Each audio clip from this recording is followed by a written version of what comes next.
समन्ता चक्रवालेषु अत्रा गच्छन्तु देवता स्वधम्मं मुनिराजस्य शृण्वन्तु सग्गमोक्कदं धम्मश्रवणकालो अयं बदन्ता धम्मश्रवणकालो अयं बदन्ता धम्मश्रवणकालो अयं बदन्ता नमो तस् भगवतो अरहतो सम्मा सम्बुद्धस्स नमो तस् भगवतो अरहतो सम्मा सम्बुद्धस्स नमो तस् भगवतो अरहतो सम्मा सम्बुद्धस्स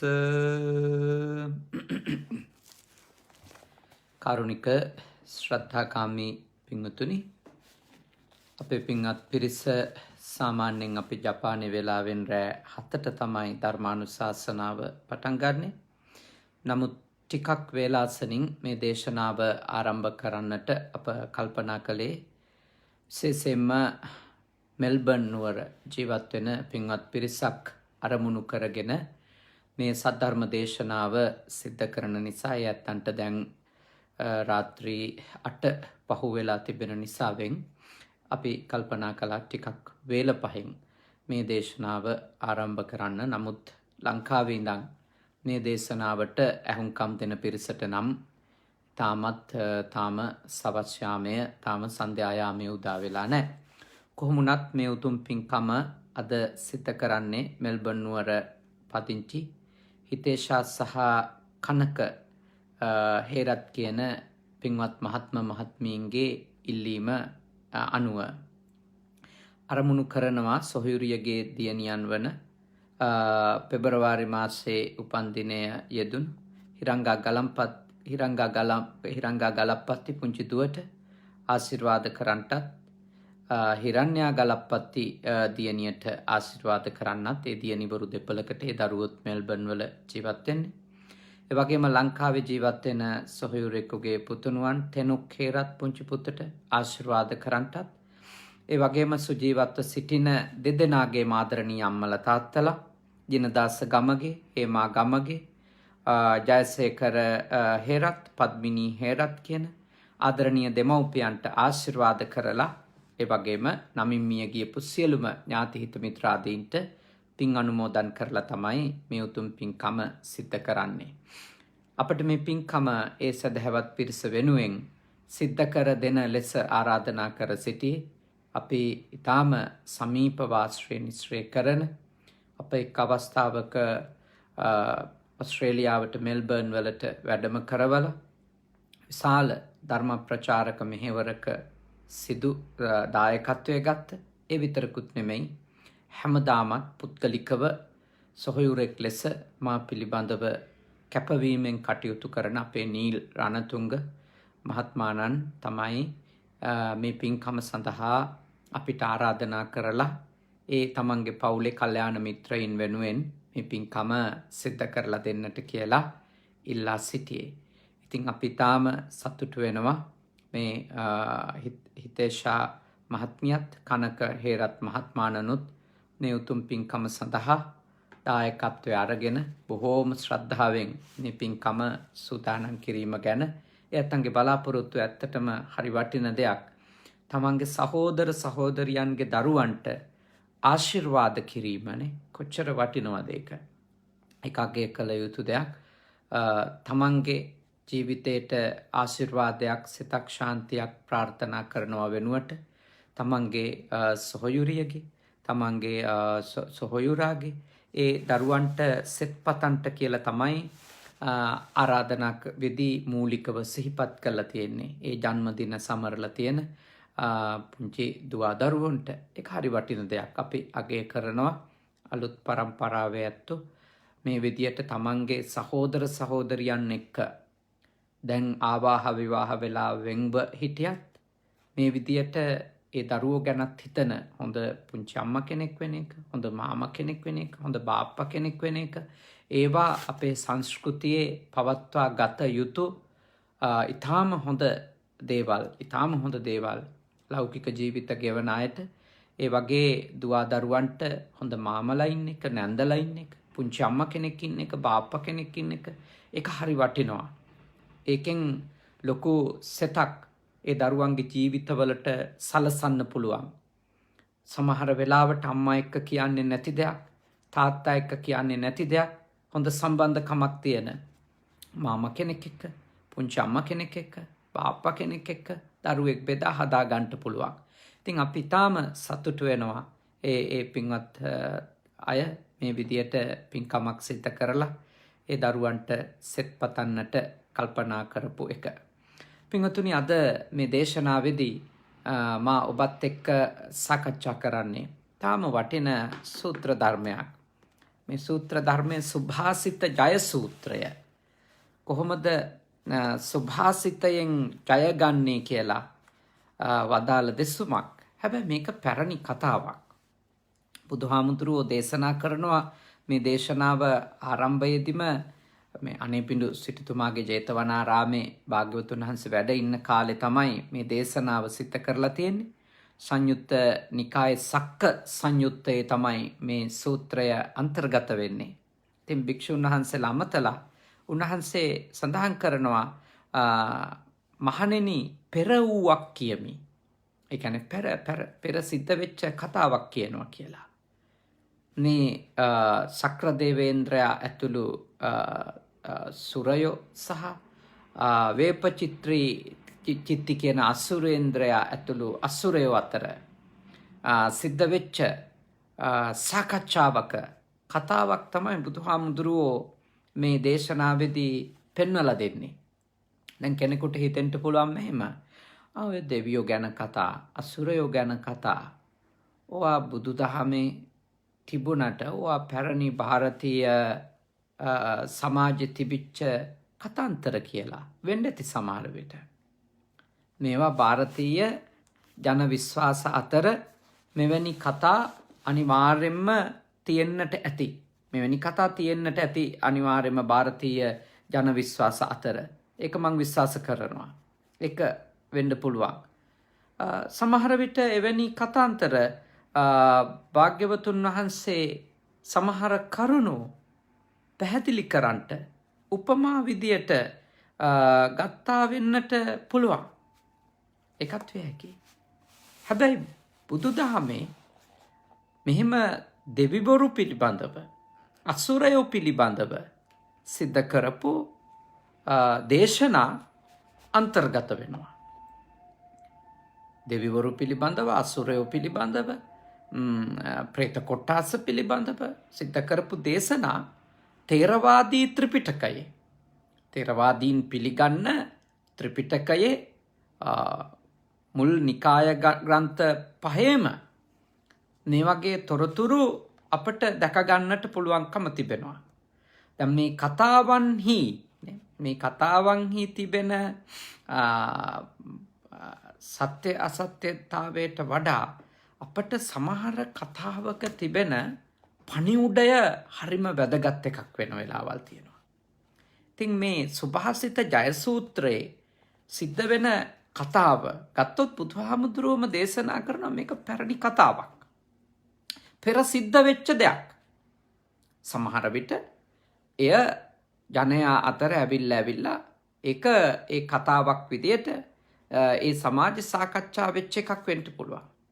එක්ක භාග්‍යවතුන් වහන්සේම තම නුවණින් දැකලා මේ අතීත සිද්ධ වෙච්ච කතාව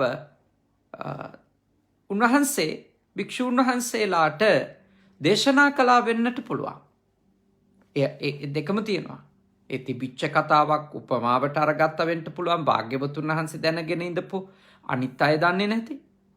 එක්ක භාග්‍යවතුන් වහන්සේ විසින් දෙවියන් පිළිබඳව තිබෙන දැනුමෙන් ඒ දෙවියෝ අතර සිද්ධ වෙච්ච දේවල් පිළිබඳව උන්වහන්සේගේ තිබිච්ච ඥාණයෙන් උන්වහන්සේ භික්ෂුන් වහන්සේලා අමතලා මේ කතාව දේශනා කරා වෙන්න පුළුවන්.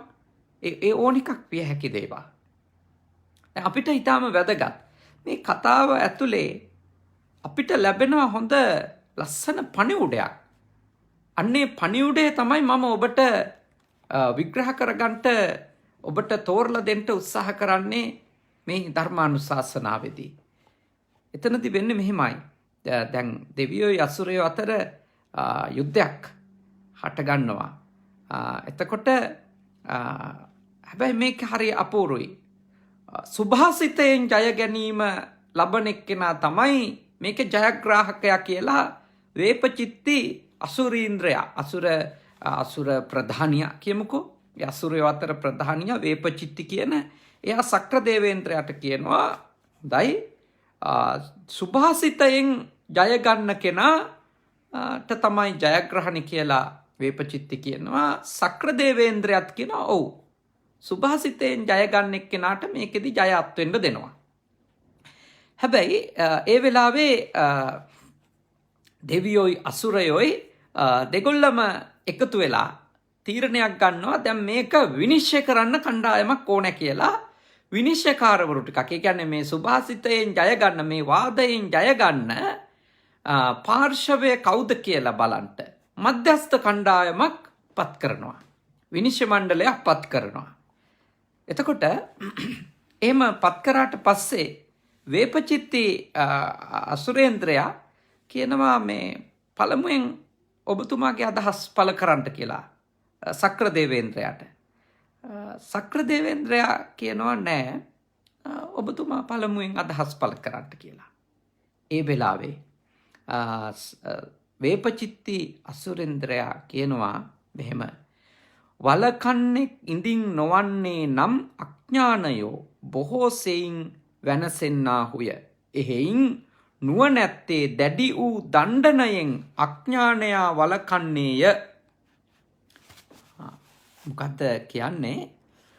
දැන් අඥානයෝ අනුවන අය ඒ වේපචිත්තිගේ අදහසක් පළ කරනවා. අනුවන එක්කෙනාගේ ස්වභාවය තමයි වලක්වන්න කෙනෙක්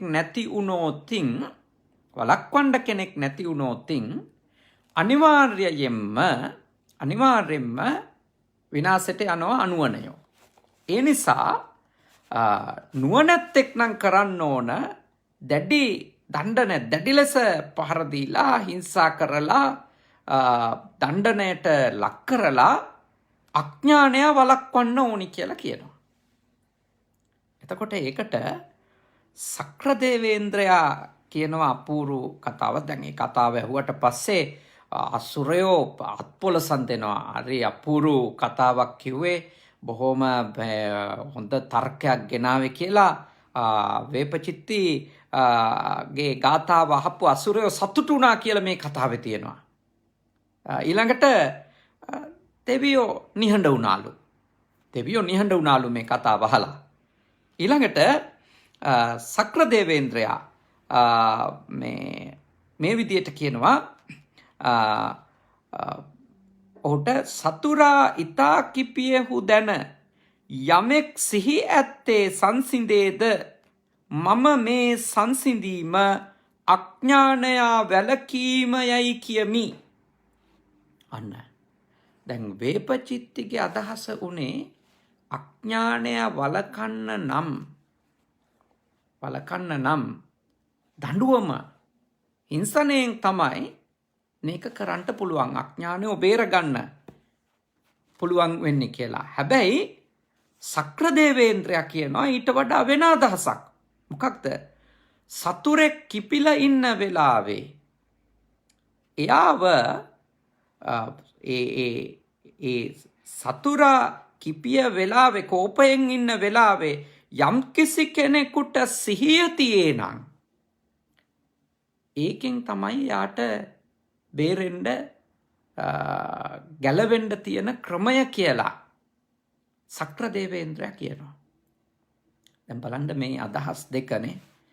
කෙනෙක් කියනවා අනුවණය වළක්ව ගන්න තියෙන්නේ දණ්ඩනයෙන්. තවෙක් සක්‍ර දේවේන්ද්‍රයා කියන එකට උත්තරේ විදියට නෑ. කිපිච්ච මිනිස්සයා ගාව මේ සිහියෙන් ඉඳීමෙන් තමයි වළක්ව ගන්න පුළුවන්. නියම වැළකීම නම් සතිමත් වීම. නැතුව දණ්ඩනය නෙමෙයි කියලා. ඒක අපි කාටත් හොඳ පණිවුඩයක් දෙන එකක්. කියන්නේ අපිට කෙනෙක්ව බේරගන්න හෝ එහෙම නැත්තම් කෝප වෙච්ච කෙනෙක් ගාව හැසිරෙන්න ඕන ආකාරය ගැනනේ මේ පණිවුඩය දෙන්නේ. හතුරා ඉන්නේ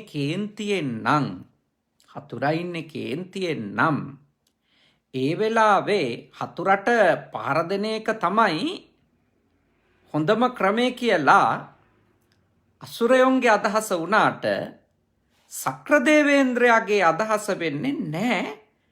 ඒ වෙලාවේ හරි සිහියෙන් කටයුතු කරන්න ඕනේ. ඒක තමයි නියම අනතුර වළක්වා ගන්නට තියෙන හොඳම ක්‍රමය කියලා. ඔබ කල්පනා කරන්න ඕන දැන් මේ ක්‍රම දෙකෙන් මොකක්ද හොඳ කියලා. ගහන්න එන කෙනාට ඉක්මන් වෙලා ගහලද ජයග්‍රහණය ලබන්න පුළුවන්. එහෙම නැත්තම් විනාශේ වළක්ව ගන්නට පුළුවන්කම තිබෙන්නේ කේන්තියෙන් ද්වේෂයෙන් ඉන්න කෙනාට සිහියෙන් කටයුතු කරලා නම් එයාගේ හැසිරීම පිළිබඳව එයාගේ ඒ හැසිරීම ඇතුලේ කේන්ති නොගෙන ඉඳීමෙන් කියලා. ඔබට මම යෝජනා කරනවා මේ සක්‍රදේවේන්ද්‍රයාගේ අදහස තමයි බුදුදහමට වඩා සමීප අදහස වන්නේ. බුදුදහම අනුගමනය කරන කෙනෙකුට අනුමත කළ හැකි අදහස ලෙස පැහැදිලිවම පේනවා මේ ප්‍රහාරකයා ජයගන්නවා කියන එක නිවැරදි ජයක් ලෙස බුදුදහම පිළිගන්න විදියක් නැහැ. බුදුදහමේ තියෙන මූලික ඉගැන්වීම් එක එකතු වෙන්නේ නැහැ. හැබැයි සිහියෙන් ඉන්න කෙනා, සතිමත් බවින් පිළිතුරු හොයන කෙනා, ඒ ජයග්‍රහණය බුදුදහම අනුමත කරන එක. මේ සාකච්ඡාවේ අපිට ගන්ට තිබෙන ඉතාම වටින අදහසක් ඒක. ඒ කතාව ඇහුවම දෙවියෝ සන්තෝෂ වෙනවා. හැබැයි අසුරයෝ සතුටු වෙන්නේ නැහැ ඒ අදහසට. එහෙම භාග්‍යවතුන් වහන්සේ සිහිපත් කරනවා. ඊට පස්සේ අසුර නායකයා කියන්නේ වේපචිත්ති කියනවා අපූර්ව කතාවක්. ඔහු කියනවා මේ මට බයෙන් ඉවසායයි අඥානතෙම යම් කලෙක ඒ ඉවසීම හංගිනව නම් ඒ ඉවසීම පිළිබඳව මම දෝෂයක් දකිමින්. දැන් වේපචිත්ති කියනවා මම ඔය ඉවසීම ඔය සතිමත් බව මම අගය කරන්නේ. මොකද හේතුව ඌ මේ මහ ප්‍රඥාවන්තයින්ට හරියන ඒවා වෙන්න පුළුවන්. අනුවණයා කල්පනා කරන්න පුළුවන් එක තමයි, අනුවණයා හිතන්න පුළුවන් එක තමයි මේ බයේ තමයි ස්ථිරවම ඔය ඉවසන් ඉන්නේ බයට කියලා. අනුවණයා හිතන්න පුළුවන්. එයා උදාහරණිකුත් කියනවා. පලා යන ගොනකු යට කරගෙන ගව මුලක් මෙන් නුවණ මද තැනැත්තා බොහෝසෙයින් ඉවසන එක්කෙනාව යට කරගෙන යන්න පුළුවන්. ඒ කියන්නේ ඕනවට වඩා එහෙම ඉවසීමෙන් කටයුතු කරන එක්කෙනා තෑගිලා ඉවර වෙන්න පුළුවන් කියලා වේපචිත්ති කියනවා. වේපචිත්ති අසුරේන්ද්‍රයා කියන අදහස ගොඩක් අය කියනවනේ. මේ දේශනාවල අප කොතෙකුත් අවස්ථාවල කියනවා ඉවසීම ප්‍රගුණ කරගන්න. එය තථාගතවරු අගය කරපු මේ ලෝකෙදිම ප්‍රතිඵල ලැබෙන උතුම් ධර්මයක් කියලා. මේ වගේ දේශනාවල මම කොතෙකුත් අවධාරණය කරලා තියෙනවා. ඒ බොහෝ වෙලාවල් වල අපේ බෞද්ධයන්ගේ මේ කමෙන්ට් වල මම දකිනවා ඉවසන අපිටමයි කරදර කියලා. ඒක ඒ ඇත්තෝ කියන්නේ බොරුවකුත් නෙමෙයි. ඒ ඇත්තෝ කියන කතාව ඒක බොරුවක් නෙමෙයි. ඒක ඇත්තක්. සමහර වෙලාවට ඉවසන එක්කෙනාට විවිධ පීඩාවලට විවිධ හිංසාවලට ගොදුරු වෙන්න සිද්ධ වෙනවා.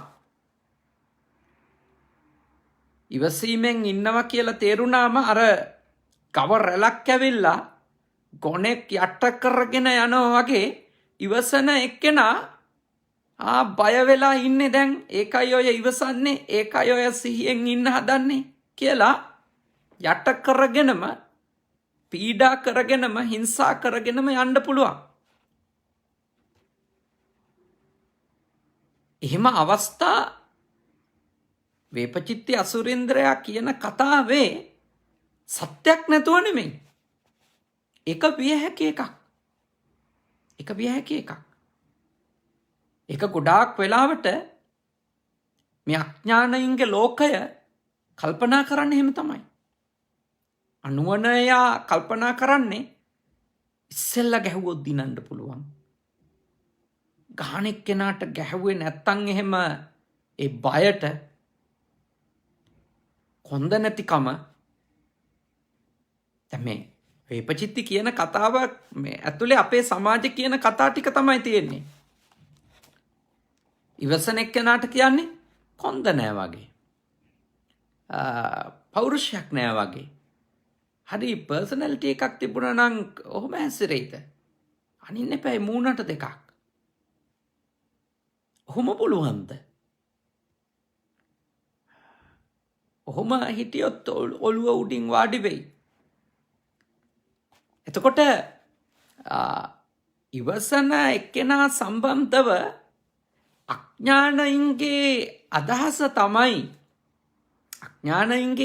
තමයි ඉවසන එක්කෙනා සම්බන්ධව ඇත්තටම එක බියසුළුකමක් කියලා. දැන් බුදුහාමුදුරුවෝ දේශනා කරන්නේ මේ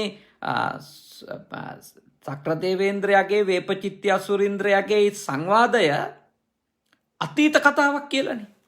මේක පෙර වුණු එකක්. එතකොට ඒකෙන් අපට තේරෙනවා මේ අතීතේ ඉඳලම මේ ලෝකේ බලවත් අදහස තිබිලා තියෙන අනුවණයොන්ට. අනුවණයොන්ගේ අදහස තමයි බලගතුම අදහස වෙලා තිබිලා තියෙන්නේ. මොකද්ද? ගැහුවොත් ගහන්න ඕනේ. දැන්නොත් බනින්න ඕනේ. හිංසා කරොත් ඊට වඩා ලොකු හිංසාවක් කරන්න ඕන. පීඩාවක් දුන්නොත් ඊට වඩා ලොකු පීඩාවක් කරන්න ඕන. එක්තරා විදියකට ගත්තොත් මේක ಭಾರತයේ තිබිච්ච මූලික ආගමික හින්දු බ්‍රාහ්මණ ඉගැන්වීම් වල තිබෙන මූලික මේ සංකල්ප එක්ක සම්බන්ධයිනේ මේ කතාව. මොකද සතුරා පරද්දන්න ඕනෑ කොහොමද කියලා ඔය භගවත් ගීතාව වගේ පොතක් කියවුවොත් ඔබට පේනවා එහි දෙන උපදෙස් සාම දාන තේද දණ්ඩ මේ හතරම පාවිච්චි කරන්න කියනවා. හතුර පරද්දන්න, හොඳින් බලන්න, වරදාන දෙන්න, කොටවන්න, ගහන්න. ඔය හතරනේ කියන්නේ සාම දාන බේද දණ්ඩ. හතුර පරද්දන්න. ඒ ಭಾರತೀಯ සමාජයේ තිබිච්ච මූලික ආගමික සහ එවකට සමාජයට කතා කරපු අයගේ ගාව තිබිච්ච සමාජගත වෙච්ච ස්ථාවර අදහස්. මේ ක්‍රමයට තමයි සතුරෙක් පරද්දන්න තියෙන ක්‍රමය කියලා. ඒ කිව්වේ හිංසා කරන එක්කෙනා පළමුවෙන් එයා දිනනවා කියලා තමයි හිතුවේ. කේන්ති අරගෙන ඉන්න එක්කෙනා ගාව ඉවසන එක්කෙනා මෝඩෙක්, අනුවණෙක්, බියසුළු කෙනෙක්, නිවටෙක්. එවැනි අදහස් තමයි පැරණි ಭಾರತයේ මේ භාග්‍යවතුන් වහන්සේ පහළ වෙනකොට ಭಾರතයේ තිබිච්ච මූලික පිළිගැනීම් මේවා. ඒවා මූලික පිළිගැනීම්. ඒවා මිනිස්සු විශ්වාස කළා ඒක තමයි යථාර්ථය කියලා. මොකද වැඩිපුර උනේ ඒක. ඉතින් වැඩිපුර වෙන එකනේ ගොඩක් වෙලාවට මිනිස්සු ඇත්ත එක සහ හරිම එක අපිත් කරන්න ඕන එක කියලා මිනිස්සු පිළිගන්නේ. මම දැක්කා අර පහුගිය දවස්වල අර ඊටාම මේ අවාසනාවන්ත සිදුවීමක් වුණානේ. අර කාන්තාවක් ඝාතනය වුණා. ඒ පුද්ගලයා සියදිවි නසා ගත්තා. ඒ කාන්තාවගේ මේ දේහය, ඒ ශරීරය බෑග් එකක දාලා මේ නගරෙ මැද ගෙනල්ලා තියලා ඔය වගේ සිදුවීමක් වුණා. දැන් ඊට පස්සේ දවස් ගාණක් පුරා එක දිගට අප දැක්කේ මොනවද සමාජ මාධ්‍ය ජාලය ඇතුලේ? ඒ මිනිස්සු ගොඩක් අයගේ ඇතුළ කතා කරන්න ගත්තා. තමන්ට කරදරයක් කරන්න ආවොත් තමනුත් මේක තමයි කරන්න ඕනි කියලා එකක්. එයාලගේ ඇතුළ කතා කරන්න පටන් ගත්තා. ඒකින්ද දිගටම පෝස්ට් වැටෙන්න පටන් ගත්තා. තමන්ගේ ගෙදරට ඒ වගේ ට්‍රැවලින් බෑග් එකක් ගෙනත් තිව්වාය. ඊට පස්සේ තමන්ගේ නෝනා මී කියන්නේ නැතය. ඒ වගේ ගොඩාක් ඒ ට්‍රැවලින් බෑග් එක ඉලක්ක කරගෙන ගොඩක් දේවල් සමාජයේ හුවමාරු වෙන්න පටන් ගත්තා. මට ඒවා දිහා බලන් හිතුනේ අපි කොච්චර මේ පෞකාර තත්වයකට, අපි කොච්චර අඥාන තත්වයකට වැටිලද. මිනිස්සු මරලා ඒවායේ බෙලි කපලා බෑග්වල දාලා ගෙනහිල්ලා මේ මහමග දාලා යන එක අපිට එක වෙලාවක නිකන් විහිළුවක් වගේ. ඒක අපිට අනිත් අයත් එක්ක hina වෙන්න කරුණක් වගේ. දැන් සමාජයක සිද්ධ වෙන මහා ඛේදවාචක මිනිස්සු තමන්ගේ විනෝදාස්වාදයට යොදාගන්න, hina වෙන්න යොදාගන්න මට්ටමට එනවා කියන්නේ රටකට අත්වෙන ඉරණම කොයි මට්ටමේද කියලා හිතන්න. ඒවා ඒ තමන්ගේ කැමැත්ත වෙන්න පුළුවන්. තමන්ගේ කෙනෙක් කියන්න පුළුවන් ආයෙම තමයි අපේ ලංකාවේ අලුත් පරම්පරාව හරි නිර්මාණශීලී ඕන දෙයක් ඒ විදියට. ඒවා ඉතින් තමන්ගේ නුවණ අනුව තීරණය කරන්න. ඒ වගේ සමාජයක්ද කියලා. ඒ වගේ මිනිස්සු නම් මේ සෝෂල් මීඩියා ඇතුලේ බලගතු වෙන්නේ. ඒ වගේ මිනිස්සු නම් මේ සමාජය හසුරවන කණ්ඩායම වෙන්නේ. ඒ වගේ නම් ඒ වගේ දේවල් දිහා බලන අපේ රටේ අනාගතය ගැන, ඒ අනාගතය ගැන මතවාද ගොඩනගන, අදහස් ගොඩනගන අයගේ මානසික මට්ටම කොයි වගේද කියලා හිතන්නේ. ඒ සිදුවීමේ කාන්තාවද වැරදි, පිරිමියද වැරදි, ඒවා ගොඩක් කතා දැන් යටපත් වෙලානේ. ඒ දෙන්න මිය ගිහින් හොයන්න බෑ. ඒවා හොයන්න බෑ. නමුත් ඒක අපි හොඳ ක්‍රමයක් විදියට හිතන එක. එතන ඒ තියෙන ප්‍රශ්නේ. ඒ කියන්නේ ප්‍රශ්න විසඳන්න තියෙන හොඳ ක්‍රමයක් ලෙස ට්‍රැවලින් බෑග් පෙන්නන එක. ඒවා මේ දෙන්නෙක් අතර ඇතිවෙන අර්බුදයකට පිළිතුරු ලෙස සමාජයක් ගන්න එක. ඒක කොච්චර ඛේදනීය තත්වයකට අපේ සමාජය ගමන් කරලාද කියලා හොඳට පේන අවස්ථාවක්. ඔය වගේ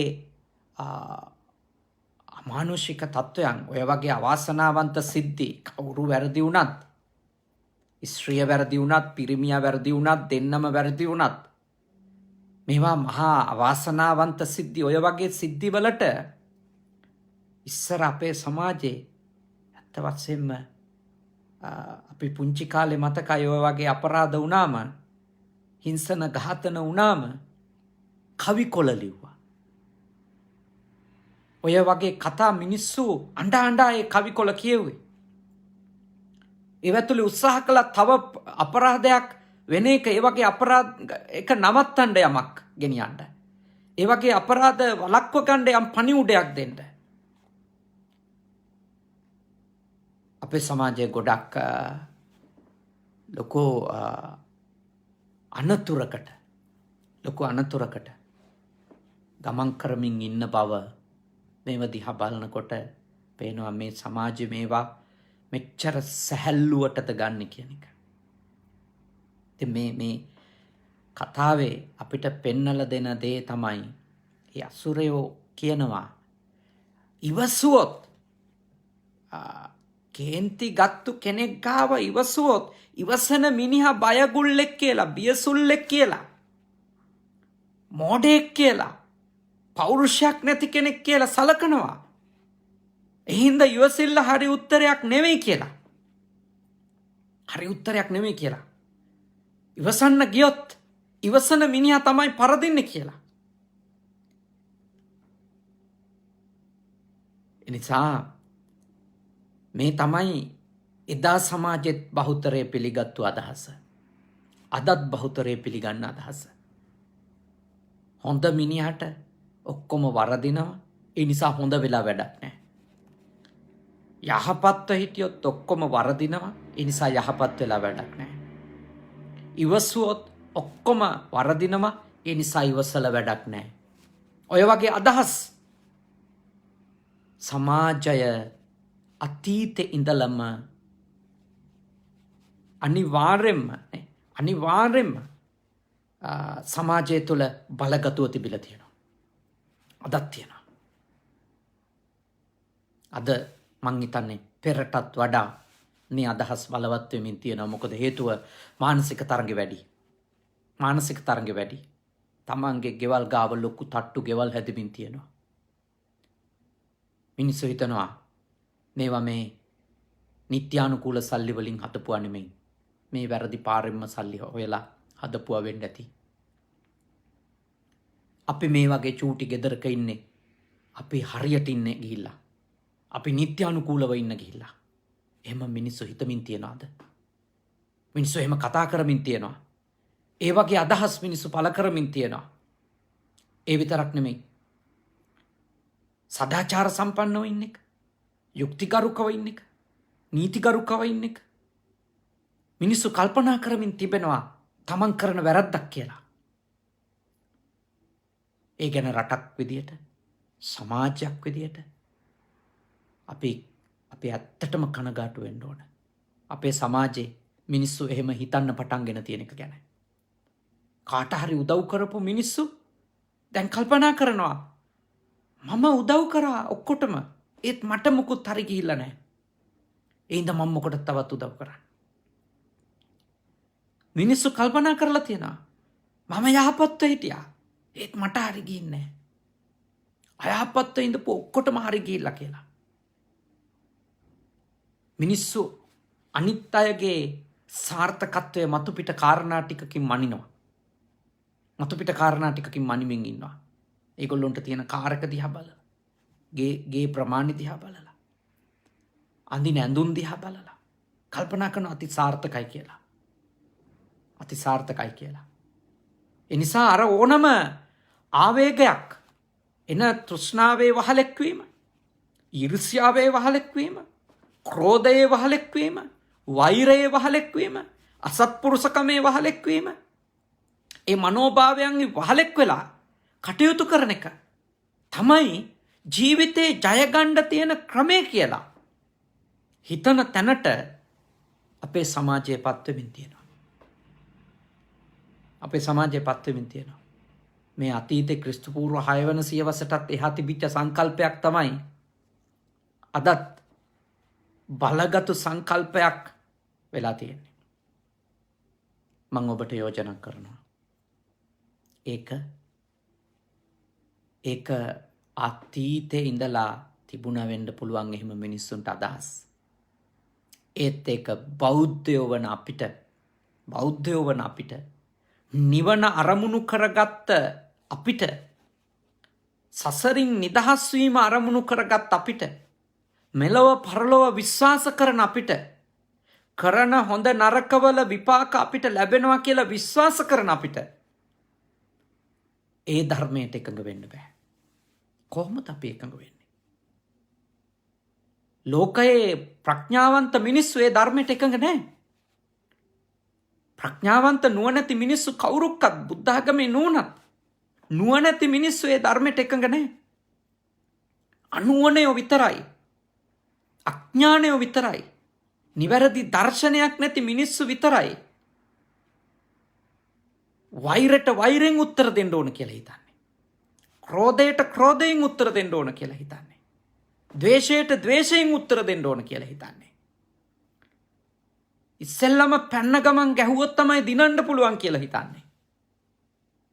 ඒ අඥානයින්ගේ සිතුවිලි ක්‍රමය. තමන්ට වැරද්දක් කරොත් ඒ වැරද්දට 4 වර්ගකින්ම පලිගන්න ඕන කියලා හිතන්නේ. ඒ අනුවණින්ගේ සිතුවිලි ක්‍රමය.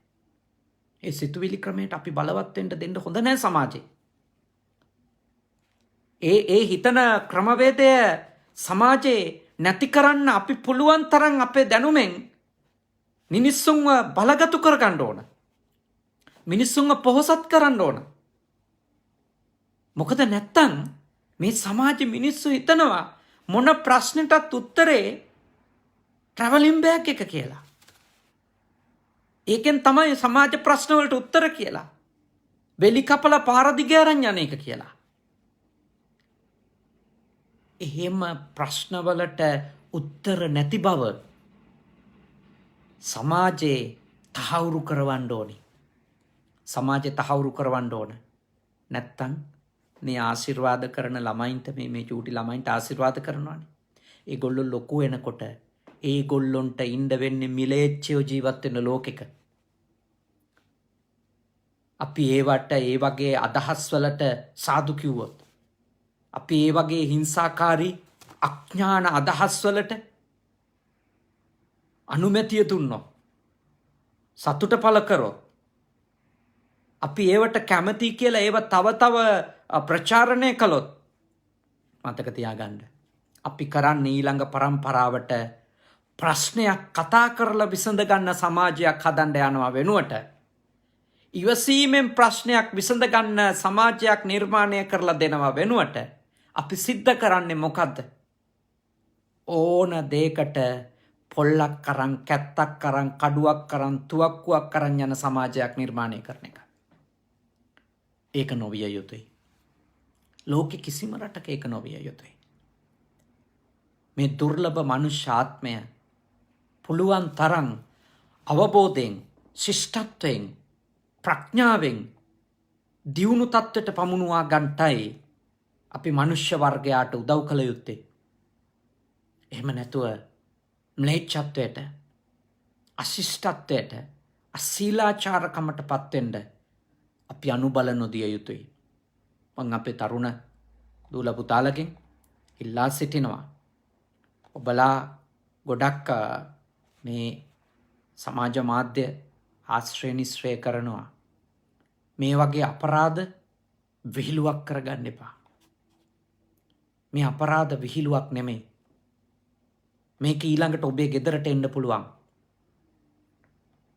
අපිට මේවා hina වෙන්න කාරණා වෙන්නේ මේවා අපේ ගෙදරට නොයන තාක්කල් විතරයි. අපේ ගෙදරට මේ ප්‍රශ්නේ ආවොත්, අපේ නංගිට ආවොත් මේක, අපේ අයියට මේ ප්‍රශ්නෙට මුහුණ දෙන්න වුණොත් එදාට ඔබට තේරෙයි මේක කොච්චර ලොකු ප්‍රශ්නයක්ද කියලා. මේවට අපි hina වුණු එක හරිද කියලා. මේවා hina වෙන්න දේවල් නෙමෙයි. හරිනම් සමාජයක් වැළපෙන්න ඕන දේවල්. අපි කොතෙන්ටද මේ ඇවිල්ලා තියෙන්නේ කියලා. මම යෝජනා කරන ඔබට මේව දිහා බලලා නුවණ දියුණු කරගන්න. මොලේ පාවිච්චි කරන්න, බුද්ධිමත් වෙන්න, සතිමත් බව දියුණු කරගන්න සමාජයක් ගොඩනගන්න සමාජ මාධ්‍ය පාවිච්චි කරන අපේ දරුවෝ මැදිහත් වෙන්න ඕන. මේ වගේ අදහස් බලගතු වෙන්න දෙන්න හොඳ නැහැ සමාජේ. එහෙම වුණොත් වෙන්න පුළුවන් දේ තමයි ඒක තමන්ගේ ගෙදරට අනතුරු එන්න පුළුවන්. හිතන්නේවත් නැති වෙලාවක. ඒ නිසා බොහෝම කල්පනාකාරී වෙන්න. මේ අසුරයාගේ අදහස සමාජ බලගතු අදහස වුණොත් නේද? සමාජ බලගතු අදහස වුණොත් අසුරයාගේ අදහස මතක තියාගන්න. අපි මනුෂ්‍යෝ විදියට ඉතුරු වෙන එකක් නැහැ. අපි තිරිසන් සත්තුයි අතර වෙනසක් නැති වෙයි. අපි තිරිසන් සත්තුයි අතර වෙනසක් නැති වෙයි.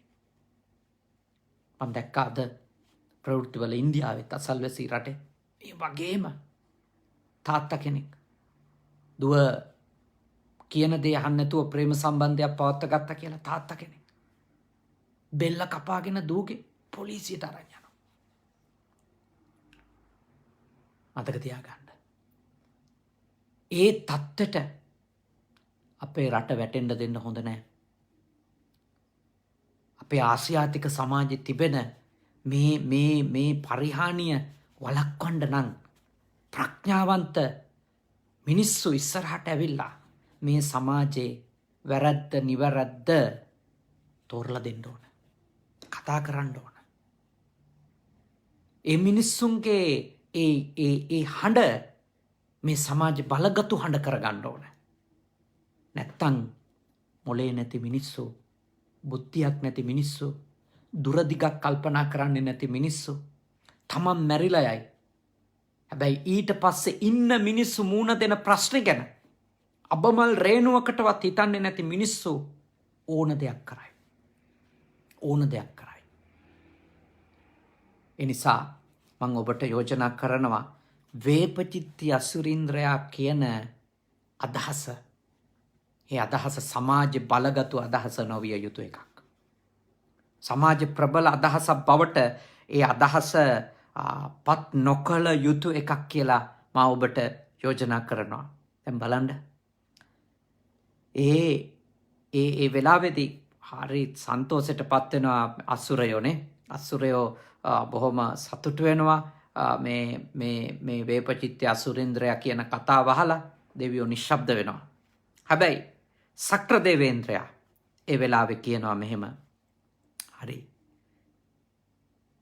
කවුරු හරි කෙනෙක් ඒකාන්තයෙන් මට බයට ඉවසුවා කියලා කවුරු හරි කෙනෙක් හිතාගත්තත් එකයි, හංගීවා නොහංගීවා එහෙම හිතාගත්තත් එකයි නැතත් එකයි. එයාට අනෙකාට යහපත වෙන්නේ, තමන්ට යහපත වෙන්නේ ඉවසීමෙන් විතරයි. ඒ නිසා මගේ අදහස නම් ඉවසීම තමයි උතුම්ම දේ කියලා. ඉවසීම තමයි උතුම්ම දේ කියලා ඔහු අවධාරණය කරනවා. බලන්න නුවණැත්ත කල්පනා කරන විදියනේ. ප්‍රඥාවන්තයා කල්පනා කරන විදිය කල්පනා කරන්න. මම බියසුල්ලෙක් කියලා ද්වේෂයෙන්, කෝපයෙන්, වෛරෙන් ඉන්න මිනිස්සයා හිතුවට කමක් නැහැ. එයා හිතාගන්න එක මට වැදගත් නැහැ. මට වැදගත් දේ මොකද්ද? මගේ ඉවසීම ඇතුලේ මටත් යහපතක් වෙනවා, එයාටත් යහපතක් වෙනවා. මගේ නොඉවසිල්ල ඇතුලේ එයාටත් විනාශයක් වෙනවා, මටත් විනාශයක් වෙනවා. බලන්න ප්‍රඥාවන්තයෝ හිතන හැටි. ඔබත් එවැනි කෙනෙක් වෙන්න ඕනේ. ඔබ අවුස්සන අයගේ ගාව ඔබ මේ විදියට කල්පනා කරලා යවිස්සෙන්නේ නැතුව ඉන්න ඕන. ඔබව කෝපාවිෂ්ඨ කරන අය ගාව ඔබ කෝපාවිෂ්ඨ නොවී ඉන්න ඕනේ මේ විදියට කල්පනා කරලා. මේ විදියට හිතන්න ඕන. ඒකෙන් අනෙකාගේ යහපත විතරක් නෙමෙයි, තමන්ටත් යහපතක් වෙනවා. තමන්ට යහපතක් වෙනවා විතරක් නෙමෙයි, අර කේන්තියෙන් කුපිත වෙලා දඟලන මනුස්සයටත් යහපතක් වෙනවා. ඒකයි මේ සක්‍ර දේවේන්ද්‍රයාගේ කතාවේ ඔහුගේ ප්‍රකාශනයේ තිබෙන වටිනකම. ඉවසන එකනා තමන්ටත් යහපතක් කරගෙන අනුන්ටත් යහපතක් කරනවා. බෞද්ධ අදහස. බුදුදහමට අනුව බුදුදහම පුහුණු වෙන අයට, ප්‍රගුණ කරන අයට එකඟ වෙන්න පුළුවන් අදහස එක. ඒ අදහසෙන් තමයි ඒ අදහස ඇතුලේ තමයි මතක තියාගන්න. සක්‍ර දේවේන්ද්‍රයාගේ අදහස ඇතුලේ බුදුදහම නියෝජනය වෙන්නේ. ඒ අදහසේ තිබෙන්නේ පුදුම පුළුල් බවක් තියෙනවා. කොච්චර ලොකු හිතේ හයියක් තියෙන්න ඕන දෙයකටනේ. අනිත් එක්කෙනා මොනවා හිතුවත් මම උත්තර හොයන්නේ ඒ විදියට නෙමෙයි කියලා හිතන එක. මම යෝජනා කරනවා. ඒක අමාරු දෙයක් කරන්න. අමාරු දෙයක්. අවුස්සද්දි ඇවිස්සෙන් නැතුව ඉන්න එක අමාරු දෙයක්. අඥානයෝ හිංසා කරන්න එද්දි තමන් ඒකට තමන්ගේ කායික බලය යොදලා ප්‍රතිචාර නොදක්වා ඉන්න තීන්දුවක් ගන්න එක අමාරු දෙයක්. හැබැයි මතක තියාගන්න ඔබට යහපත වෙන්නේ සමාජයට යහපත වෙන්නේ ඒ ඉවසීම ඇතුළෙමයි. ඒ ඉවසීම ඇතුළේ විතරයි. අපි කියමුකෝ අර කාන්තාව දීපු පීඩනය ඇතුළේ අර පිරිමියා ඉවසුවා නම් අද ඒ කාන්තාවගේ ජීවිතෙත් රැකිලා ඒ පිරිමියාගේ ජීවිතෙත් රැකිලානේ. අර කාන්තාවගේ අම්මා තාත්තටත් විඳවන්න දෙයක් නැහැ. අර පිරිමියාගේ දුවා දරුවන්ටත් පාරේ බහින්න පුළුවන්. විඳවන්න දෙයක් නැහැ. ඒ කියන්නේ පීඩාව දෙන තැනදී ඒ පීඩනේ ඇතුලේ ඉවසන්න ඉගෙන ගන්න එක තමයි. හිංසකයා අභියස ඉවසන්න පුරුදු වෙන තැන තමයි අපිට ලෝකය යහපත් තැනක් බවට පත් කරගන්න පුළුවන් වෙන්නේ. පීඩකයා ගාව ඉවසන්න පුළුවන්කම. ඒක නිවටකම කියලා බුදුදහම පිළිගන්නේ. බුදුදහම පිළිගන්නේ ඒක ස්වාර්ථයත් පරාර්ථයත්. අනුන් වෙනුවෙනුත් තමන් වෙනුවෙනුත් එයා මොනවා හිතාගත්තත් එය නරඹනාය මොනවා හිතාගත්තත් මොකද නරඹනායනේ අදහස් පළ කරන්නේ ඔක්කොම. අපේ සමාජයේ ගොඩක් අය ගහගන්න ඕන හින්දාත් නෙමෙයි. නරඹනාය පදහදයි කියලා බයට. ඔය ගම්වල එහෙම රණ්ඩු තියෙන්නේ. ගෙවල් අතර රණ්ඩු. මොකද වටේ පිටේ ඔක්කොම channel වලින් එබීගෙන බලන් ඉන්නවා. කෝමිටි තියෙනවා. බලන් ඉන්නවා. කවුද දිනන්නේ? නෝන්ජල් වෙන්නේ කවුද? කවුද නෝන්ජල් වෙන්නේ කියලා බලන් ඉන්නවා. කවුද පරදින්නේ කියලා බලන් ඉන්නවා. අපේ සමාජෙ එච්චර තුට්ටු දෙකට වැටිලා තියෙන්නේ. ඒක තමයි ඇත්ත. එතකොට ගොඩක් මිනිස්සු කරන්නේ වටේ පිටේ බලන් ඉන්න නිසා ඒගොල්ලෝ මම පෙරදුනයි කියලා හිතයි කියන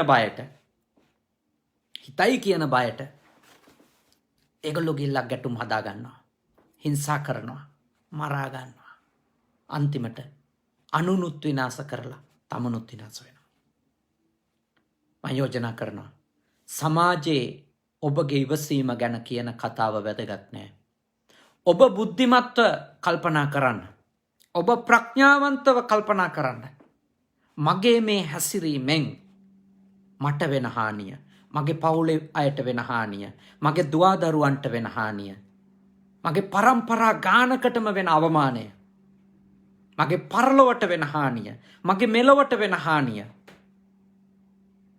අනෙකට වෙන හානිය, ඔවුන්ගේ පරම්පරා ගානකට වෙන හානිය හිතන්න. ඒව හිතන අය මේ වෙලාවේ කවුරු හරි ඔබ ගැන කියන කතාව බිය වුණා, දෙවනි වුණා, පෙරදුණා ඔය වගේ කතා මත මෝඩ අභිප්‍රේරණයන් හදාගෙන දඟලන්නේ. මෝඩ අභිප්‍රේරණයක්. ඔය වගේ කතා මත ඇවිස්සලා මෝඩකම් කරන්නේ. බුද්ධිමත් මිනිස්සු මෝඩකම් කරන්නේ එහෙම. ප්‍රඥාවන්ත වෙන්න. අපේ සමාජය අබමල් රේණුවකින් හරි ගලව ගන්න පොඩි හරි දෙයක් කරන මිනිස්සු වෙන්න. කෙනෙක් දැක්කොත් රණ්ඩුවකද ඉවසන කෙනෙක් දැක්කොත් මං ඔබට යෝජනා කරනවා එයා වගේ යන්න. රණ්ඩු කරගන්න තැනදී ඉවසන එක්කෙනා ඔබ දැක්කොත් වහා මගේ යන්න. අගය කරන්න. දැන් ඔක්කොම හිතන්නේ මහපාරෙම ප්‍රශ්නේ විසඳ ගන්න ඕන කියලා. මං දැක්ක ඊයේ ප්‍රවෘත්ති ලංකාවේ එනවා හොකි පිත්තකුත් තරම් කාර් එකක යන මහත්තයෙක් බස් රියදුරෙක් එක්ක ප්‍රශ්න විසඳන්න. ඔක්කොම දැන් මහපාරේ තමයි නඩුව අහන්නේ. ලංකාව පුදුම නීතිගරුක වෙලා තියෙන්නේ දැන්. පුදුම ශිෂ්ට වෙලා තියෙන්නේ. පුදුම ශිෂ්ට වෙලා. ඔක්කොම මහපාරේදී තමන්ම නඩුව අහනවා. තමන්ම තීන්දුව දෙන්න යනවා. උසාවිවල ඉන්න අයත් මේවට යම්කිසි ආකාරයකට වග කියන්න ඕනේ. ඒ ඇත්තොත් පෙන්වන්න ඕනේ පොලිසිවල උසාවිවල ඉන්න අය තමන්ගේ ගාවට ප්‍රශ්නයක් ආවොත් යුක්තිය ඉෂ්ට වෙනවා කියලා. සාධාරණ ඉෂ්ට වෙනවා කියලා. නැත්තම් ඔය මිලේච්ඡ සමාජය තමයි නිර්මාණය වෙන්නේ. හිතුනොත් නෑ පොලිසියට ගියාට වැඩක් නෑ මගේ ප්‍රශ්නෙට උත්තර නෑ. අනුවනේ හිතන්නේ එහෙමයි. උසාවියට ගිහින් නෑ මට තව කරදර දාගන්න බෑ. කවදාවත් ඔයයි සාධාරණේ නෑ. එහෙම හිතනවා. ඊළඟට මොකද කරන්නේ? මහපාරේ නඩුව අහනවා. ඔබ අහස මහපාරේ නඩුව අහන සමාජයකටද? ඔබේ දුවගේ ජීවිතය ගැන, ඔබේ පුතාගේ ජීවිතය ගැන, ඔබේ සැමියාගේ ජීවිතය ගැන, ඔබේ බිරිඳගේ ජීවිතය ගැන නඩු තීන්දුව මහපාරේ දෙනවටද ඔබ කැමති? එහෙනම් ඔබ ඒ වගේ අයට අවඩන්න හරි ෂෝක් හොඳම ක්‍රමේ ඔහොම මදි. දැන් අර වගේ ප්‍රවෘත්තියක් දැක්කම බස්කාරයොන්ට ඔහොම තමයි. හරි බස්කාරයොන්ගේ අසිෂ්ටත්වයක් තියෙනවා. ඒක ඇත්ත. ඉතින් මුළු සමාජෙම අසිෂ්ටයෝ වෙලා ඉන්නකොට බස්කාරයෝ විතර අසිෂ්ට වෙන්නේ කොහොමද? මුළු සමාජෙම ප්‍රශ්නයක් තියෙනවා. ඒක අවබෝධ කරගන්න. ඒක තේරුම් ගන්න. ඒක නුවණින් අවබෝධ කරගන්න. පොඩි කොටසක් විතරක් අහම්බයක් ලෙස ශිෂ්ට වෙන්නේ නැහැ. රටක සමස්ත සමාජය ලොකු අගාධයක ඉන්නේ. අවුරුදු ගානක් පුරා මිනිස්සුන්ගේ නුවණ දියුණු වෙනවා වෙනුවට වෙන දේවල් ටිකක් දියුණු වෙලා තියෙන්නේ. වෙන ආකල්ප ටිකක් බලවත් වෙලා තියෙන්නේ. ඒ හින්දා ඥානවන්ත මිනිස්සු කොන්දේසි විරහිතව ඉවසීමෙන් ප්‍රශ්නවලට උත්තර හොයන්න ඕනි කියන තැනට එන්න ඕන. සත්තු වගේ පාරවල් වල කුලල් කාගෙන ප්‍රශ්නවලට උත්තර හොයන්න බෑ කියන තැනට එන්න ඕන. කටේ හයියට කෑ ගැහුවට උත්තර ලැබෙන්නේ නැහැ කියන තැනට එන්න ඕන. කටවල් පරිස්සම් කරගෙන ප්‍රශ්න සාමෙන් කතා කරලා විසඳ ගන්න ඕනි කියන තැනට කාන්තාවොත් එන්න ඕන, පිරිමිත් එන්න ඕන. කටවල් හයිය වුණාට ගෙවල් වල වහලවල් දෙදරන්න කෑ ගැහුවට ප්‍රශ්න විසඳෙන්නේ නැහැ. උත්තර එන්නේ නැහැ. එහෙනම් බුද්ධිමත් වෙන්න. ඉවසීම ඇතුලේ විතරයි අපේ සමාජය ශිෂ්ට සමාජයක් කරගන්න පුළුවන්. වැදගත් සමාජයක් කරගන්න පුළුවන්. ප්‍රබුද්ධ සමාජයක් කරගන්න පුළුවන්. සුරක්ෂිත සමාජයක් කරගන්න පුළුවන්. නීතිගරුක සමාජයක් කරගන්න පුළුවන්. එතෙන්ට අපේ සමාජය දියුණු කරගන්න අපි කවුරුත් යම් දායකත්වයක් දක්වන්න ඕන. මට කියලා දෙන්න පුළුවන් දේ මං කියලා දෙනවා. ඔබටත් තව කෙනෙකුට මේක කියලා දෙන්න පුළුවන්. ඉවසන එක්කෙනා අගය කරන්න ඕන. ඉවසන එක්කෙනා පහත් කරන්න එපා. පැරදුනා කියලා ඒ මිනිහාගේ ඔළුවට දාන්න එපා. අගය කරන්න. අගය කළොත් තමයි තව මිනිහෙක් එතෙන්ට යන්නේ.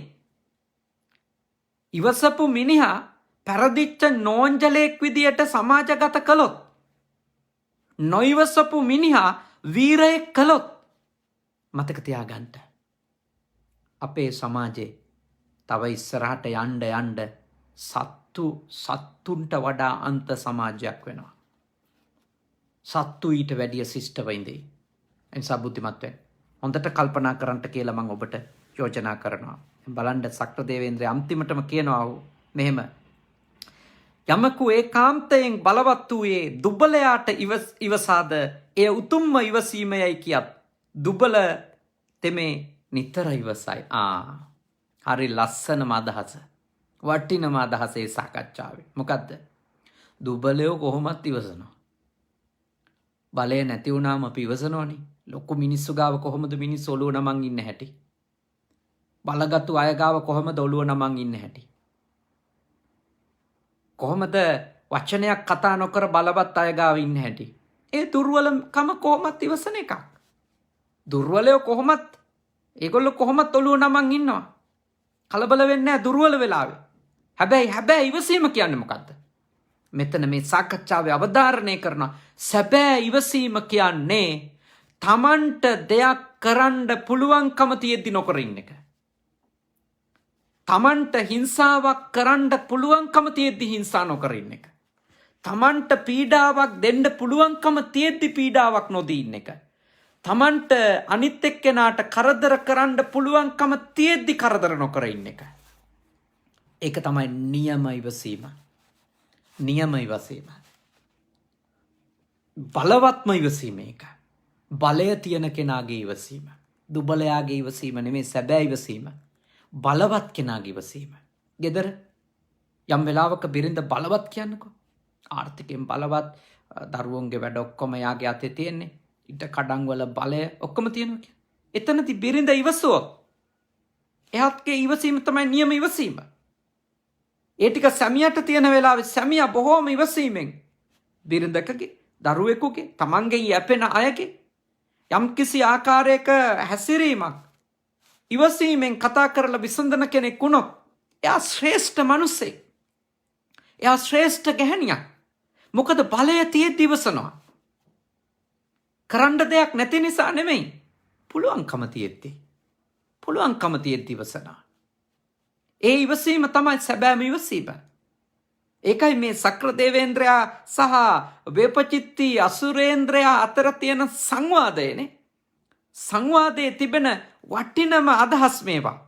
ඒ නිසා මා ඔබට යෝජනා කරනවා මෙත්සිතින් යුක්තව ඔබ කෝප වෙච්ච කෙනෙකුට කෝප වුණොත් ඒකෙන් දෙපාර්ශවයටම වෙන්නේ අයහපතක්.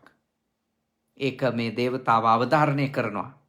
අන්තිමට බුදුරජාණන් වහන්සේ දේශනා කරනවා මේ සංවාදය අවසන් වෙනකොට විනිශ්චයකාරයෝ කියනවා දින්නේ මේ අදහස් වලින් ජයගත්තේ කවුරුත් නෙමෙයි සක්‍රදේවේන්ද්‍රයා කියලා. මොකද නිවැරදි අදහස් ටික පළ කළේ ඔහු කියලා අර විනිශ්චය සභාව තීන්දුව කරනවා. එතනදී සක්‍රයාගේ පිරිස ජයගත්තා කියලා කියන. සක්‍රයාගේ පිරිස නෙමෙයි ජයගත්තේ, යුක්තිය, ශිෂ්ටත්වය, හැදිච්චකම. ඒ දින්නේ ධර්මයනේ. ධර්මය. ඒ නිසා ධර්මය දිනවන්න ඕනේ අපි. ධර්මය දිනවනවා කියන්නේ මොකද? ඉවසීමනේ. ඉවසීම ජයග්‍රහණය කරන එක. යුක්තිය ජයග්‍රහණය කරන එක. ඒ නිසා ඔබ බුද්ධිමත් වෙන්න. තාම ප්‍රඥාවන්ත පිරිසක් වෙන්න. නැත්තම් අපේ සමාජය හරි අවාසනාවන්ත තත්වයකට ඇද වැටෙයි. ඒ කියන්නේ තාම බුද්ධිමත් ඔබ කල්පනා කරන්න, තේරුම් ගන්න ඔබේ ගාව තියෙන එක ගුණයක්වත් කවුරුවත් හින්දා නැති කරගන්න යන්න එපා. ඔබේ ගාව තියෙන වටිනාකම් කවුරුවත් හින්දා විනාශ කරගන්න යන්න එපා. ඔබගේ ගාව ආරක්ෂා කරගෙන යන හොඳ මොන තත්වයේ ඇතුළේවත් නැති කරගන්න යන්න එපා. පිරිහව ගන්න යන්න එපා. මහා හයියෙන් දඟලන අය වීරයෝ කියලා ඔවුන්ට සහතික දෙන කෙනෙක් වෙන්න එපා. ඒක අශිෂ්ටකම ලෙස තේරුම් අරගෙන නිහඬ බව, සත්‍යමත් බව, ඉවසීම, දරා ගැනීම, හිංසකයොන්ට හිංසාවෙන් උත්තර දෙන්නේ නැතුව කරුණාවෙන් මෛත්‍රියෙන් උත්තර දීම. ඒක තමයි ශ්‍රේෂ්ඨත්වය කියලා. ඔබ පිළිගන්න ඔබේ හදවතේ. ඒ විතරක් නෙමෙයි අනිත් අයටත් ඒ විශ්වාසය ඇති කරවන්න. එතනිනුයි අපේ සමාජයට යහපතක් කරන්න පුළුවන්. ඇත්තටම අපිට නිවන් දකින්නත් පුළුවන් වෙන්නේ, දුකින් නිදහස් වෙන්නත් පුළුවන් වෙන්නේ කොතනින්ද? අපි බලවත් වෙලාවේදී අපට නොමනා ලෙස හැසිරෙන්න සියලු අවස්ථාව තියෙද්දි නොමනා ලෙස හැසිරෙන්නේ නැතුව හිටියොත්නේ. අපි ඉවසුවොත්නේ. රාගය ඉවසුවොත්, ද්වේෂය ඉවසුවොත්, තරහව, ඊර්ෂ්‍යාව, ක්‍රෝධය ඉවසුවොත් අපිට බලය තියෙද්දි ඒ සිතුවිලිනේ.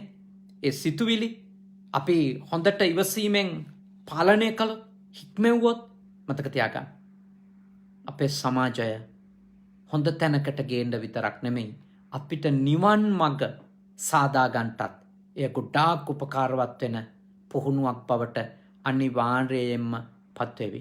ඉතින් ඊටම ශ්‍රද්ධාවෙන් අද පැයක් පමණ වෙලා මේ ධර්මානුශාසනාව ඔබ ශ්‍රවණය කළා. දායකත්වයේ ගත්තේ ඕස්ට්‍රේලියාවේ මෙල්බර්න් නුවර පදිංචිව සිටින හිතේෂා සහ කනක හේරත් කියන මහත්මින් ඒ අය ප්‍රාර්ථනා කළා මේ පින්කමේදී පුංචි දුවදරුවෝ ටිකකට ආශිර්වාද කරන්න. රැස් කරගත්ත සියලුම පින් කුසල් දෙවියෝත් කර ගනිත්වා. දෙවියන්ගේ ආශිර්වාදය ඔස්ට්‍රේලියාවේ මෙල්බන් පදිංචිව සිටින මේ පෙබරවාරි මාසයේදී ජන්මදිනය සමරපු හිරංගා ගලම්පත්ති දුවටත් ඒ වගේම තවත් දුවෙක් ඉන්නවා හිරන්‍යා ගලම්පත්ති ඒ දුවටත් ඒ වගේම ලංකාවේ ජීවත් වෙන තෙනුක් හේරත් පුංචි පුතුට ආශිර්වාද කර සිටිනවා. දෙවියන්ගේ ආශිර්වාදයෙන් ඒ දරුවන්ගේ අනාගතයේ වාසනාවන්ත වේවා. අධ්‍යාපනය දිනෙන් දින දියුණු වේවා. නිදුක් බව නිරෝගී බව ලැබේවා. ඒ වගේම දෙපාර්ශ්වයේම මව්පියන් ජිනදාස ගමගේ, හේමා ගමගේ, ජයසේකර හේරත්, පද්මිනී හේරත් කියන මව්පියන්ටත් ඒ වගේම පවුල්වල සියලු දෙනාටත් මේ පින්කම කරගන්නට මහෝපකාරී වෙච්ච අපේ කල්යාණ මිත්‍රයෙක් සහෝදරයෙක් ලෙස අපි හැමදාම ආශ්‍රය කරන අපේ නීල් රන්තුංග මැතිතුමා ඇතුළු ඒ පවුලේ ඇත්තන්ටත් ඒ වගේම බණ අහපු බුද්ධ පුතුන් ශ්‍රාවක පිරිසටත් සියලු දෙවියන්ගේ ආශිර්වාදය ලැබේවා. නිදුක් බව ලැබේවා. නිරෝගී බව ලැබේවා. සුවපත් බව ලැබේවා. යහපත උදා වේවා. දෙවියෝද මේ පින්බෙලෙන් අමා මහ නිවනම අවබෝධ කරත්වා. සාදු සාදු සාදු. ඒ වගේම ඒ පවුල්වල නමින් මියගිය සියලු දෙනාටත් ඔබ නමින් මියගිය සියලු දෙනාටත් මේ පින් කුසල් අත්වේවා. ඉක්මන් භවයකදී නිවන් දකින්ට සියලුම ඥාති හිත මිත්‍රාදීන්ට මේ පින් පාරමී ධර්ම වේවා. සාදු සාදු සාදු. අවසාන වශයෙන් ඔබ අප හැම දෙනාට දෙවි දේවතාවුන්ට මියගිය සියලුම ඥාතීන්ට මේ පින් කුසල් බලයෙන් ජාත්‍යාදී දුකින් නිදහස්ව ලබන උතුම් අමා මහ නිර්වාණයම අවබෝධ වේවා. සාදු සාදු සාදු. ආකාසට්ටා ච බුම්මට්ටා දේවා නාග මහිත්‍තිකා පුඤ්ඤන්තං අනුමෝදිත්වා චිරන් රැක්කන්තු ශාසනං. ආකාසට්ටා ච බුම්මට්ටා දේවා නාග මහිත්‍තිකා පුඤ්ඤන්තං අනුමෝදිත්වා චිරන් රැක්කන්තු දේශනං. ආකාසට්ටා ච බුම්මට්ටා දේවා නාග මහිත්‍තිකා පුඤ්ඤන්තං අනුමෝදිත්වා චිරන් රැක්කන්තු මම් පරන්ති. හැම දිනාටම තෙරුවන් සරණයි.